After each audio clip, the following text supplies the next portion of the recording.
Thank you all for being with us. We're here today to discuss the recent increase in the number of COVID-19 cases in Texas, as well as to discuss the ways that Texans can and frankly need to step up and work collaboratively to make sure that we respond to this increase. Now, from the beginning of our response to COVID-19, I have repeated several guidelines. First, decisions about how to respond to COVID-19 will be based upon data as well as advice from doctors. Second, COVID-19 remains a very fast-spreading virus that will remain in Texas, the United States, and across the entire world until treatments are available to mitigate it. As a result, we must find ways to return to our daily routines while also learning ways to coexist with COVID-19. Third, our early goal was to slow the spread of the coronavirus to prevent our hospitals from becoming overrun. We succeeded in that early goal by following the best practices to make sure that we did slow the spread. And as a result, we did prevent our hospitals from getting overrun. And as we gather today, hospitals continue to have abundant capacity to treat patients with COVID-19. Fourth, as we opened up from stay-at-home policies, we established safety protocols to minimize the increase of the spread of COVID-19. These protocols, which are contained in this booklet right here, they provide guidance for all Texans and all Texas businesses. If these guidelines are followed, they help to reduce the spread of COVID-19. The protocols have several core principles. If you are at risk or if you're sick, you should stay at home. You should frequently sanitize your hands. You should maintain safe distances from others when you do go out. And when you do go out, you should wear a face covering or a face mask. These strategies have proven to be effective in stopping the spread of COVID-19. Fifth, I've said all along that if the positivity rate or the hospitalization rate increase too much, we have strategies to reduce the spread of COVID-19 without having to return to stay-at-home policies. Sixth, closing down Texas again will always be the last option. Now, with that context, I want to review several key data points. They are shown in three graphs that I'm providing today. First is a graph showing the daily number of people testing positive. In the last half of May, Texas averaged about 1,500 positive cases a day. In the past 5 days in June, we've averaged more than 3,500 cases a day. Second is a graph showing the rise in the positivity rate. The positivity rate has gone from about 4.5% in late May to almost 9% today. Last is a graph showing the rise in hospitalizations. Hospitalizations for COVID-19 averaged just over 1,600 a day in the latter part of May. In the last 4 or 5 days, hospitalizations have averaged more than 3,200 a day. To state the obvious, COVID-19 is now spreading at an unacceptable rate in Texas, and it must be corralled. We have several strategies to reduce the spread without having to shut Texas back down. First, we need to have all Texans follow the safe protocols that we've all come to learn. Stay at home if you can, sanitize your hands, try to stay 6 feet away from others that you're not traveling with, and if you cannot stay a safe distance, wear a face mask or a face covering. Second, appropriate authorities are increasing enforcement. For example, TABC is shutting down overcrowded bars that are not in compliance. Counties are closing things like river park operations that have grown too crowded. Some authorities are requiring masks in congregated areas. Third, we are surging testing in areas that may be hotspots. We are working with the CDC on this effort. Also working with us on this effort, as well as the entirety of our strategies in responding to COVID-19, are citizens from Texas who are serving in the Texas National Guard. About 3,500 of them remain in active duty service across the state of Texas, helping our state respond to the spread of COVID-19, and I thank them for their service. Fourth, we're working with hospitals to ensure that they have the ability to treat anyone who tests positive from COVID-19. And fifth, I know that some people feel that wearing a mask is inconvenient or that it is like an infringement of freedom.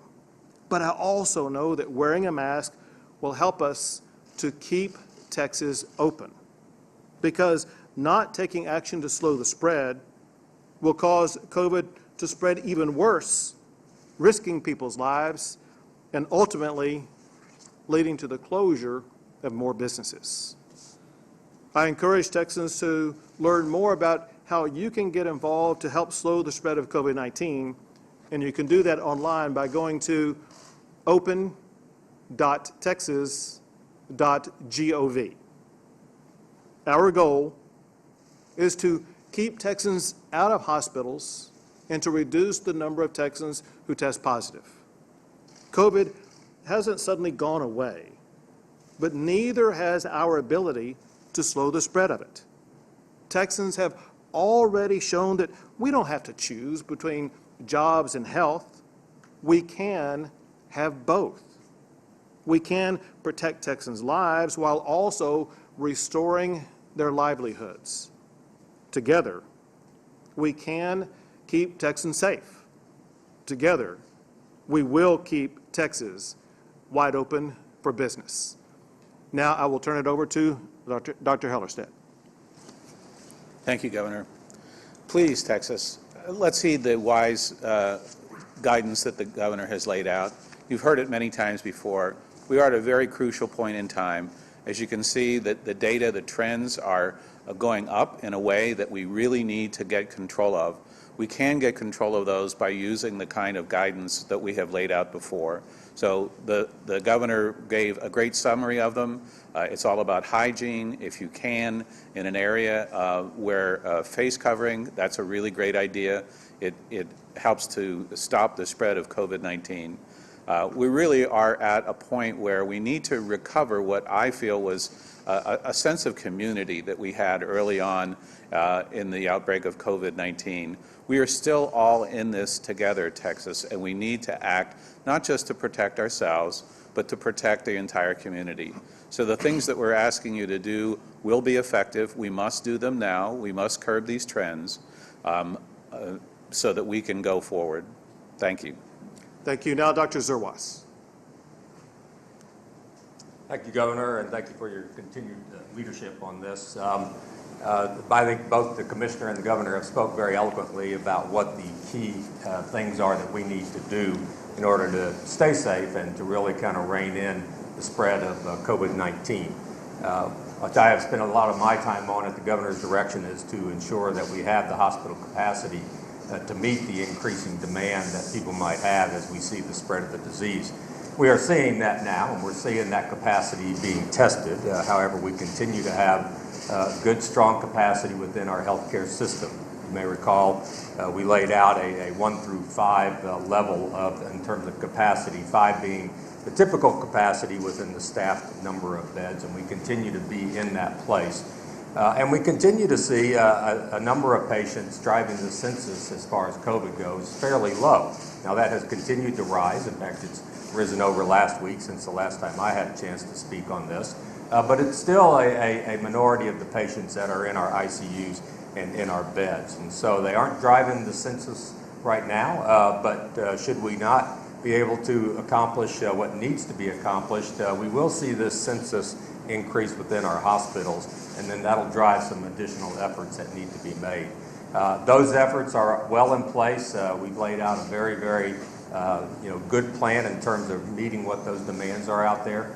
One thing I would remind everybody of that the governor reminded people of not too long ago, and that was the Texas Disaster Volunteer Registry that can be found on the Department of State Health Services website. That's a place where if you're anybody that's in the healthcare field that would like to put their name in there, so in the event that we need to start drawing on volunteers for additional efforts, this is the time to do that, is to put your name in there and show where you would prefer to work and where you would be. So that's, I think, Governor, a thing that we should look at. It's not a demand right now, but it's always good to be ahead of the curve. So, Thank you. Now Chief Nim Kidd with the Texas Division of Emergency Management. Thank you, Governor. Just a quick update on PPE and testing. We've pushed out over 62 million masks to healthcare workers and first responders across the state. We have about 24 million in our warehouse and inventory with another 96 million en route. So for PPE shortages or concerns that are out there, we need to make sure that we're sharing those back. There is plenty of PPE in our inventory at this time. It's one of the few times you've heard me say that. The second is testing. We continue to do our 7-day rolling averages, about 32,000 tests a day in Texas now. We know that number may go down, Governor, because in the Houston area we've closed all of the outdoor testing sites due to severe weather there. But testing sites remain available. There are over 840 testing sites still open in the state today. Thank you. With that, we'll take a few questions.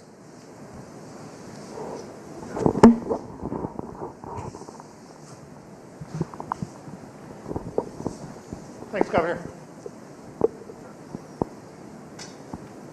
You continue to encourage people to wear masks in public, and at the same time you talk about personal freedoms. But you and I are both old enough to remember a Texas where we were free to get behind the wheel of an uninsured vehicle, pop open a cold beer, leave our seatbelt off, and drive wherever we want. And then elected leaders said, wait a minute, public safety is far more important than your personal freedoms. We're going to make it mandatory that you can no longer have those freedoms. Are you even considering likening that situation with the present one? Well, where we are in this pandemic is, if you look at the growth or even the decline in the number of people who were testing positive, as well as the positivity rate, all the way through the early part of May, Texas was moving in a very productive position. And then around the time of Memorial Day, there was an increase. And that increase has maintained for several weeks now, necessitating that next steps be taken. The best next steps are the ones that I articulated earlier with regard to different levels of enforcement, understanding this very important principle. And that is, there is a differentiation about the level of spread in different parts of the state of Texas. What may be true in Austin, Texas, is different in Austin County in the state of Texas. And we need to have latitude for that differentiation. As a result, you are seeing in some of the larger settings that have a more massive spread of COVID-19, there is an increased use of requiring masks, whereas in other areas of the state, there is no requirement of wearing masks because there is either no COVID cases or very few COVID cases. So I think maintaining a level of flexibility is important in a state the size of Texas with 254 counties, but with an emphasis, wherever possible, to make sure that the right strategies are in place to make sure that we are slowing the spread of COVID-19. Quick follow-up. Sure. There's been a big increase in San Antonio. Are you surging to help the San Antonio hospitals right now? If so, how? Sure. Just so I can make sure I understand the question, are we surging to help San Antonio hospitals? Yes. I think the best person to answer that question would be Dr. Zerwas. Thank you, Governor. Thank you for the question. We're following all of our counties very closely in terms of what might need to be the surge requirements. All of our hospitals at this time have identified to us that they're still in a pre-surge state, which again is in that number 5 category that I've shared with you before. Different facilities will be in different levels of need out there, just depending on the census that's driving the particular type of patient. But all the areas have surge capacity plans out there, and to the extent that they need to move into other areas or they need certain things that the state should provide, the state stands ready to do that. While awaiting the next question, to explain why Dr. Zerwas answered that question, as a reminder, among other things, Dr. Zerwas is in charge of what's called the supply chain operations for healthcare. That includes supply chain, making sure that hospitals have all the needed equipment and supplies, including personnel and beds that are needed to respond to COVID-19. Next question. Thank you, Governor. This might be another question kind of more with either Dr. Hellerstedt or Dr. Zerwas, but we're hearing some concerns about hospital capacity both here in Austin, San Antonio, like John just mentioned, and also in Houston. We're wondering which state department, if any, is collecting hospital bed availability and hospital census numbers, and do the hospitals provide those directly, and is that provided on a daily basis?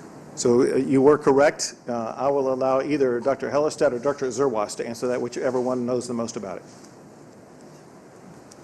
We may tag team this one.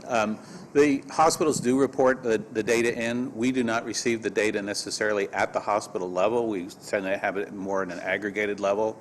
We do have the information on the hospitals by county, and we'll have the information from the trauma service areas. So we do keep a close eye on the number of people who are admitted that have confirmed COVID-19, both to the general, what we would call medical surgical beds, as well as to the ICUs. So we keep a very close eye on that capacity. And of course, one of the things that is possible and is done all the time in times when there's a lot of activity in hospitals and a lot of need for care is they can use that entire trauma service area as a way to fill the capacity to meet the needs of patients in those areas. So to clarify really quick, does it go, the hospitals report to their local health departments and then the health departments report to the state, or what's the exact kind of order of how the information? They basically come to us through the RAC system, through the regional advisory system. Okay, thank you. I might just also address as we start to get to a point where we realize that the census is starting to be driven more by the COVID-19 patients and concerns about bed capacity, with the Commissioner's direction and certainly with the involvement of the Governor, we host calls directly with healthcare CEOs on a regular basis, and there's no better way to have a good understanding of where they are in terms of capacity and needs and to talk to them personally. And so we'll do that on a very regular basis. I've done it here in the Austin area with people that predominantly serve this area, but have done that in each of the regions out there. And the Texas Hospital Association has frequently been helpful to try to, orchestrate some of these conference calls together. I have found that very, very helpful. And just today I've been on the call with a couple of big CEO or big healthcare systems in the Houston area to talk about where are you, what are your needs, where do you think you're going over the next few days, what does the state need to do to line up behind you.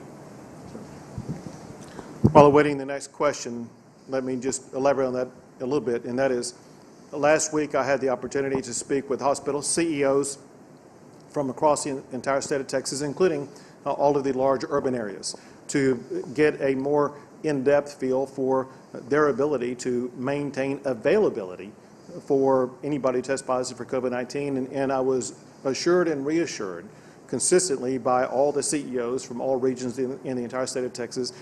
They had the capability and the flexibility to ensure that anybody who tests positive with COVID-19 would have a bed available. They are professionals at maintaining hospitals and hospital bed utilization, and they know how to ratchet back on the number of people who are being admitted for non-essential surgical procedures to make sure that beds are going to be available for anybody who tests positive for COVID-19. The spikes that we see in the charts behind you all began around Memorial Day weekend. There's another holiday coming up where people gather and do those sort of things. What if anything are you doing to kind of get the word out that, this is the reason it went up, and if you don't modify your behavior, it's going to go up again, especially given, like a hospital administrator I talked to today saying he's seeing an inconsistent message from leaders at every level of government. Some say this, some say that. Some politicize the mask. It's a badge of honor not to wear one. How can you kind of overcome the resistance and bring people? So you asked several things in that. Let me try to answer at least two of the questions I heard. One thing that I think you were talking about is we have another holiday coming up, 4th of July. And if you go back to my executive orders, it does allow gatherings for 4th of July. What it also provides, however, is it provides local flexibility with regard to setting the standards for gatherings of 500 people or more that could show up to events like 4th of July events. Already, I've seen multiple stories from multiple counties across the state of Texas that are limiting the outdoor gatherings for 4th of July celebrations, limiting or canceling parades they have historically had, as well as some other activities. I think that many of them would like to have a fireworks show, but they want to structure it in ways that minimize the potential spread of COVID-19. So the good news is we're already seeing responses from local officials. Second, we speak to local officials typically on a weekly basis. Some questions like this typically come up. And as these numbers have and continue to increase, we will increasingly let them know that the more they are doing to reduce gatherings and the size of gatherings, the more they will be able to contain the spread of COVID-19. The last thing you asked about was a level of consistency with regard to masks. And I think people could understand that if you look at these charts, it would have been one thing to talk about masks in the middle part of May when it looks like all the trends are going down. It's a different thing talking about masks today in the middle part of June with all of the numbers going up. As a result, you are seeing myself both wear a mask and talk about masks more than I did in the middle part of May. And similarly, you're seeing an increased vocalization on the local side to make sure that people are wearing masks. And there's a very important reason for that. And that's because additional scientific and medical data have shown that wearing a mask is one of the most effective ways to reduce the spread of COVID-19. And so what my urging is this, and I'll just share with you a conversation that I had with a business person in the state of Texas who wasn't all that excited about wearing a mask. This person is in the hospitality business and said that wearing a mask really doesn't fit well with the hospitality business. And as we talked through it, as the understanding began to coalesce that if we do not start wearing masks to slow the spread of COVID-19, it could result in that business actually having to close back down. And at that point in time, that business owner recognized that he embraced the utilization of masks because it ensured that he was going to be able to keep his business open. Our goal is to keep businesses open, to keep society engaged, and one of the most effective tools that we can do that is by people wearing masks. This is not going to be a permanent assignment. Hopefully it will be a temporary requirement, one that will get us to that next level when we have treatments that will respond to COVID-19. A follow-up, if I may. Sure. In that resistance was the recorded conversation we heard. It was directed rather personally offensive to you on a number of levels. Do you have a message back to the people who talk like that, whether it's personal or as governor of Texas? It reveals a lot about an organization's morals and character, that they would use vulgarity to talk about someone in a wheelchair. And I think the public should judge that organization and the positions it takes through the lens of the people who act that way. Thank you, Governor. You're saying today you're recommending for Texans to stay at home as much as they can. And back in the spring, you had announced that you were going to be expanding early voting, thinking that the curve will have flattened by the time the primary came around. But now with early voting starting next week and we're seeing these spikes, do you still think it's safe for Texans to be voting in person? I do, for several reasons. One is I increased the length of time for early voting so that more people would have a longer period of time together for the purpose of voting, meaning that they could go into voting sites with them being less crowded. Second, as we are talking about today, it is important for people to wear masks when they go out, especially in congregated areas like a potential voting location. And so we believe that if people take the time to vote early, and when they do so, wear a mask, it really shouldn't pose much of a problem with regard to being exposed to COVID-19.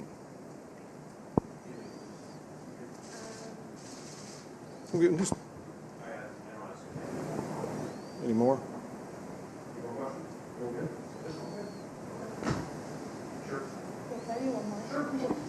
Thank you, Governor. Depending on whether Texas can flatten its curve of infection rates, could you see yourself, you said that shutting down completely is a last resort, but would you consider maybe scaling back some of your phased reopenings, or how close are we to having to do that? Again, the important thing is to follow the data. And as we continue to monitor all of these three metrics that are on these charts behind me, we need to evaluate what is the effect of the additional wearing of masks, cracking down on places that are not following the protocols that have been established in here, making sure that everyone is following the best standards to reduce the spread of COVID-19. I believe that if these protocols are followed, if people return to the practices that we adopted a couple of months ago to slow the spread, I think we will be able to curtail this expanse. That said, we remain flexible with regard to implementing additional strategies, if needed, to make sure that we do contain the coronavirus. Let me emphasize this, and that is, looking back at these charts, the way that hospitalizations are spiking, the way that daily new cases are spiking, surely the public can understand that if those spikes continue, additional measures are going to be necessary to make sure that we maintain the health and safety of the people of the state of Texas. There's been in each of these three categories, there's been pretty much a doubling of the numbers in those three categories. If we were to experience another doubling of those numbers over the next month, that would mean that we are in an urgent situation where tougher actions will be required to make sure that we do contain the spread of COVID-19.